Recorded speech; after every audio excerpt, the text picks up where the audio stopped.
الحمد لله والشكر لله أزكى صلاتي وسلامي لرسول الله أزكى صلاتي وسلامي لرسول الله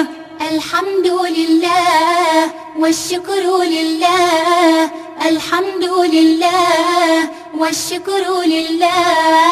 أزكى صلاتي وسلامي لرسول الله أزكى صلاتي وسلامي لرسول الله. أعوذ بالله من الشيطان الرجيم. بسم الله الرحمن الرحيم. الحمد لله والصلاة والسلام على رسول الله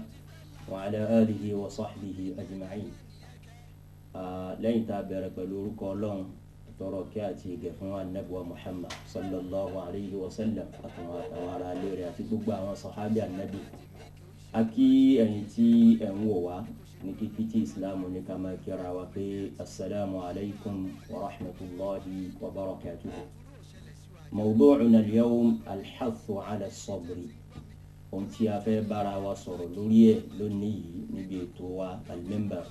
òun ni ìgbára ẹni níyànjú ká máa ní sùúrù ká máa fi sùúrù tó ohun gbogbo. ẹ ó rí i pé nǹkan kan bẹ tí kò sẹ́ni tí wọ́n ó bi pé sọ fẹ́ tí ò ní nàka pé mo fẹ́ òun ni kọ́lọ́hún ọ̀ràn yẹn sí kọ́lọ́hún gbé ni ga kí n téèyàn ń fẹ́ kọ́ téèyàn lọ́wọ́ gbogbo èèyàn ní máa wá ru eléyìí. àwọn àlùfáà wa jẹ́ òye wa pé n ta wí yìí ọlọ́mọ ẹ̀yà kan o wọ́n ní an-nasru was-sabru akhawani shaqiqan. kí lọ́mọ ẹ̀yà kọ́lọ́hún ọ̀ràn yẹn lọ́wọ́ kí lọ́mọ ẹ̀yà kọ́wọ́ yẹn ọ̀tẹ̀ǹtì ń fẹ́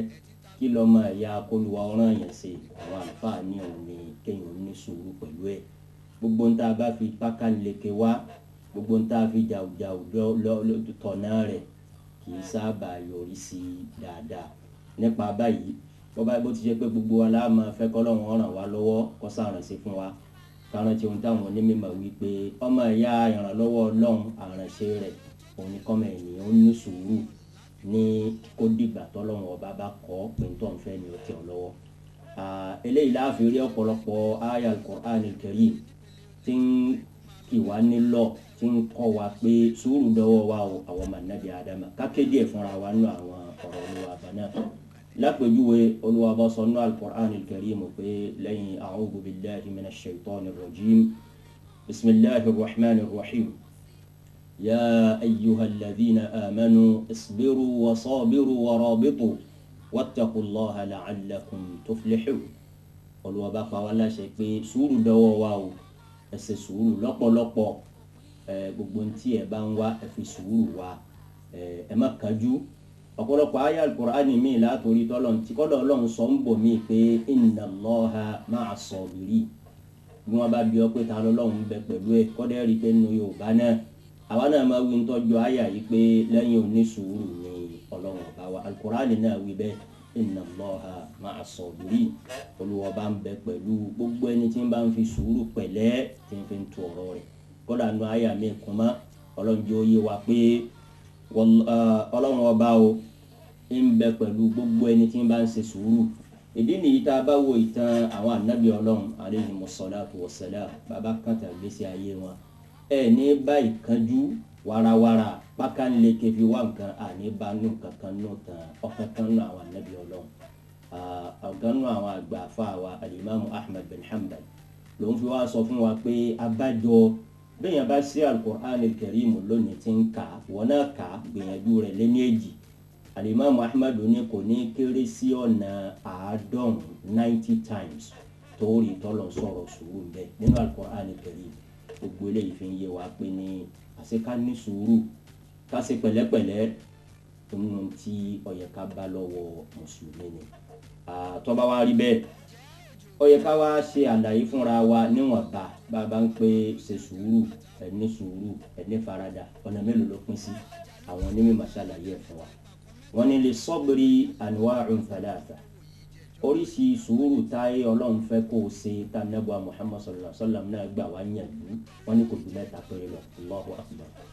ìran sùúrù alákọ̀ọ́kọ́ as-sabru ala awamirillahi wa ta'atihi. àwọn àṣẹ t'Ọlọ́run pa èmi pẹ̀lú rẹ ṣe báyìí ibi báyìí ni ọ lọ ibi báyìí nǹkan báyìí ni ọ jẹ irú eléyìí ni ó mú irú rìn báyìí ni ó rìn ààrẹ náà ni wọn ààrẹ làwẹ̀ gbogbo ìjọsìn tọ́lọ̀ ń pa wá láṣẹ àwọn àfáà níbi tí sùúrù ti bẹ̀rẹ̀ nù bẹ́ẹ̀ yọ̀ọ́ bá ní sùúrù kò ní sin lọ́hùn ètò mọ̀ táwọn àlùfáà ń wí fún wa nù ẹ̀yin náà ẹja wò láwùjọ wa ẹlòmíín bẹ tó ṣe pé ní bóyá ń gbádùn kínní kan tí ń ṣe lọ́wọ́ ní nǹkan ayé ìgbanilọ́wọ́ gbọ́ Allahu Akbar àsìkò ọ̀run tó bí ọba jẹ́ni tó ní sùúrù tó farabalẹ̀ kọ́dà yóò wíwí kúwì ara àwọn ẹlòmíín tí ọmọ bú làdáni bí pé làdáni ń jí sí ara ẹ̀ ní iṣẹ́ ìsù ní kéèyàn ò ṣe bẹ́ẹ̀ àkọ́kọ́ sùúrù nìyẹn gbogbo ntọ́lọ̀ ń pa ọ́ láṣẹ pé kó o ṣe ọlọ́run ò gbé àlìjánná àti iná kalẹ̀ pé kéèyàn wọ̀ kankan nu méjèèjì lọ́fẹ̀ẹ́ iṣẹ́ lẹ́yìn ó ṣe kó tó wọ̀ ọmọ àlìjánná ó ṣiṣẹ́ àlìjánná àwọn ọmọ náà ò ní wọná lọ́fẹ̀ẹ́ iṣẹ́ iná làwọn náà ó ṣe ọlọ́nkọ́ mọ̀ sí wa lọ́mọ náà nípa báyìí tá a bá wo hadith anabu Muhammad sallallahu alaihi wa sallam láyé bomi anabi ní huffatil jannatu bil makari wa huffatin naru bish shahawat Allahu akbar anabi nígbà tọ́lọ̀ ń dá àlìjánná tán bàbá wa béèrè pé kí lọ́lọ́run fi fẹ́ẹ̀sì àlìjánná tèmi àti wọ́n wá yẹn gbogbo ntọ́kàn yẹn máa kọ̀ lọ́pọ̀ nínú fẹ́ẹ̀sì àlìjánná ẹ dákun ẹ jẹ́ ká fi òye wo hadith anabi sallallahu alaihi wasallam àlìjánná fún rẹ̀ ntọ́kàn fẹ́ ni kò sí gbẹ̀yàn bá yọ lórí ibú wọn ní sàdúrà àlìjánná fún kọ́mọ́sàmí ọlọ́run kò sí wa lọ́mọ àlìjánná jẹ̀mọ́ àmọ́ anabi fi ń yé wa pé sallallahu alaihi wasallam à ń láti gba fẹ́ǹsì kan kọjá fẹ́ǹsì yìí anabi lọ́pọ̀lọpọ̀ ntí ọkàn ọmọ èèyàn ọkọ̀ mbẹ́mbẹ́ dìde kírun lásùbà táwọn èèyàn hàn án lọ́wọ́ mọ́mùtí àwọn yòókù rẹ̀ sì mú owó èlé má jẹ́ òṣèré ipá àwọn èèyàn ń yó wọ́n ń yọkùn bí owó haramu gbogbo nǹkan wọ̀nyí ni ṣètọ́ ni ọmọ gbé sọmọ èèyàn lọ́kàn pé wọ́n náà ṣe ìbájọ́ wà láyé yìí ni níta anabi ń wí fún wa nù sallallahu alaihi wasallam bọ́ ọba wa lè ní sùúrù pé n ti ń jẹ tí ó tán májè ń fi ba tí ò ní tán jẹ́ àlìjánnà ọlọ́run ní tán ń bẹ nínú ọ̀pọ̀lọpọ̀ ayé al-Qur'an ń bẹ nínú hadith anabi Muhammad sallallahu alaihi wasallam ẹni ọba wà àlìjánnà ò ní kú mọ́ o ẹni ọba sì wọ nánà kò sí kú mọ́ yọ máa bẹ́ẹ̀ lọ gbére ni òun làwọn àgbàlagbà máa sọ fún wa nílẹ̀ Yorùbá pé bá a ti pẹ́ láyé tó bá a ti lè wà pẹ́ láyé tó a pẹ́ lọ́run jù bẹ́ẹ̀ lọ oríṣi ìran kan nù sùúrù là ń ṣàlàyé fúnra wa yìí o lè rí nǹkan tọkàn rẹ kàn bí àṣẹ tọ́lọ̀ ń pa ọ́ àmọ́ sùúrù rẹ náà lọ́lọ́run fẹ́ test bóyá ó lè fara mọ́ fúngbà díẹ̀ ni gbogbo ìgbà téèyàn bá gbé láyé ìgbà díẹ̀ ni lẹ́gbẹ̀ẹ́ ìgbà téèyàn ó lò lálùkìyámà ìgbà kínkínní ni kódà àwọn onímọ̀ jẹ́ òye wa pé tá a bá kọ̀ǹpìà ọjọ́ eré ọmọnìyàn láyé kódà bí èèyàn gbọ́gọ́rùn tó gbé jù bẹ́ẹ̀ lọ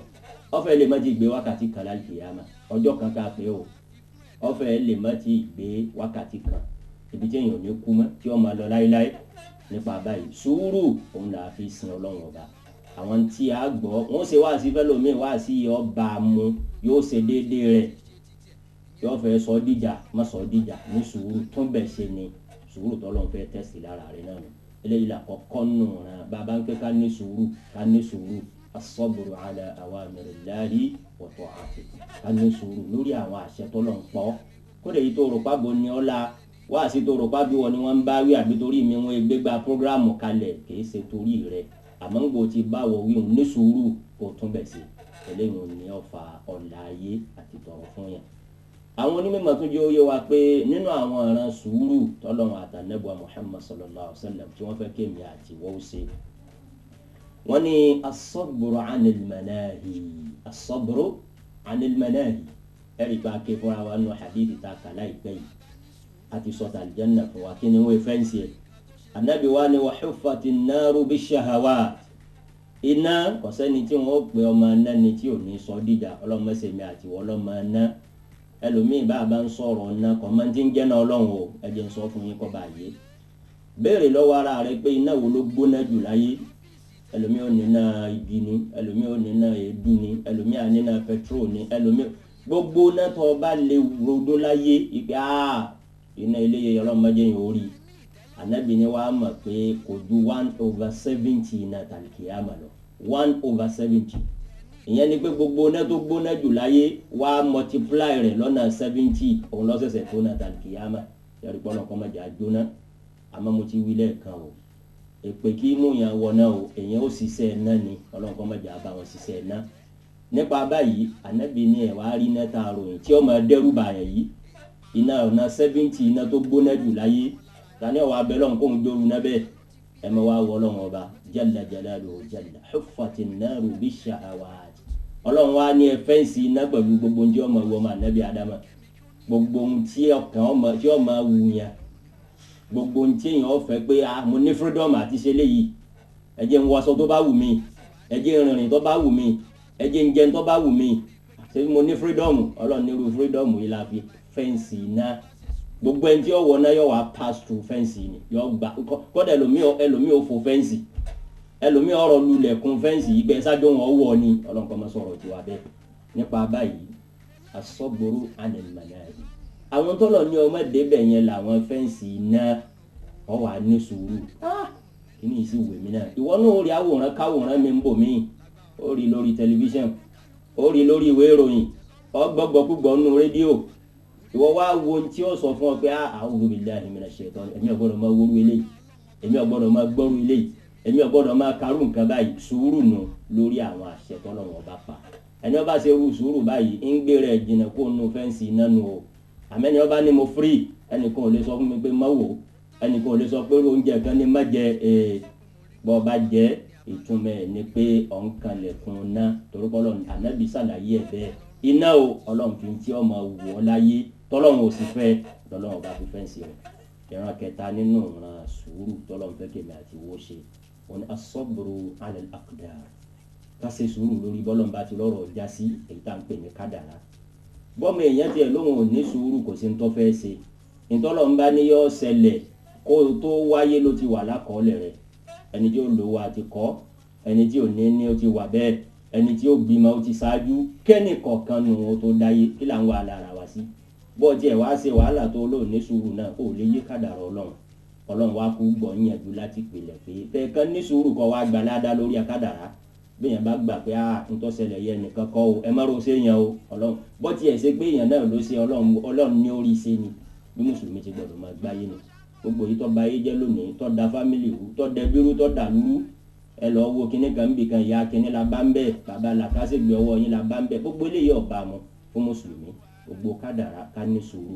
ká má sọ̀sọ́kúsọ ká má wíwíkúwí gbogbo bọ́rọ̀ bá ti já sí Ọlọ́run ọjọ́ ọ̀rọ̀ wọn máa já sí dáadáa níbi ni àdó kọ́lọ́run bá kí ọ́ dàkún kó gba eléyìí tá a wí kó gba lẹ́sìn fún wa insha Allahu ta'ala á tún máa pàdé ní ìgbà míì wasalaamu alaykum wa rahmatulahi